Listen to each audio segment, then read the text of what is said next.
सुखे करो काम, सुखे करो काम, तुझे रूप चित्ती राम, नाम तुझे घेतो गोरा, मनोनी आठयाम, देह प्रपंचाचा दास, सुखे करो काम, सुखे करो काम, देहधारी हो त्यास विहित नित्य कर्मा.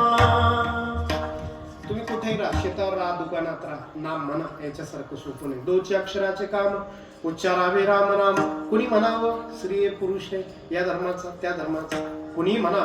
नाही वर्ण धर्म जाती, जात कोणती नाही महत्वाचं नाही, धर्म कोणता आहे महत्वाचं नाही, वर्ण कोणता आहे ब्रह्मचारी आहात, गृहस्थी आहात, संन्यासी आहात, वाल महत्वाचं नाही. तुम्ही नाम घ्या ते महत्वाचं. नाही वर्ण धर्म याती, नामी अवघीच सरती. गिधाड जात ऐकली? गिधाड, गिधाड तर ऐकू नये तुम्ही. त्या गिधाड, गिद्ध जाती म्हणतात त्याला. त्या गिधाड जातीतला एक पक्षी, जटायू त्याचं नाव. सीता मातेला सोडवता सोडवता धारा तीर्थी पडला. वाट पाहत होता, राम राम म्हणत होता.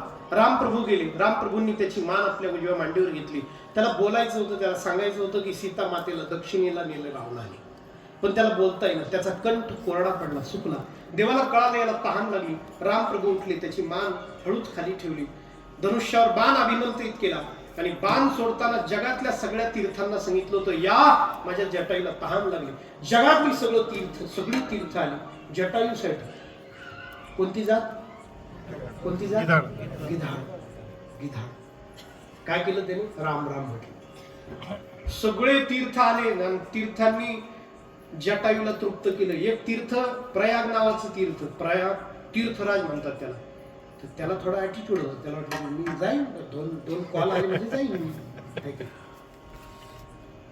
तर ते थोडं उशिरा आलं तर देवाने त्याला शिक्षा दिली. प्रयाग तू आहे मोठा, पण थोडा लांब थांबायचं. आणि प्रयाग तिथं आजही लांब टाकेलला.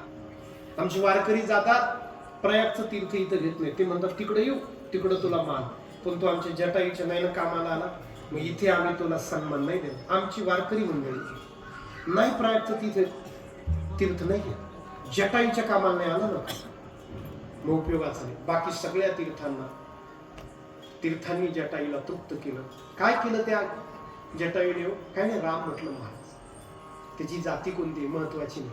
नाही वर्ण धर्म याती, नामी अवघीच सरती. तुका म्हणे नाम चैतन्य हे निज धाम. नाम म्हणजे देव, देव म्हणजे नाम.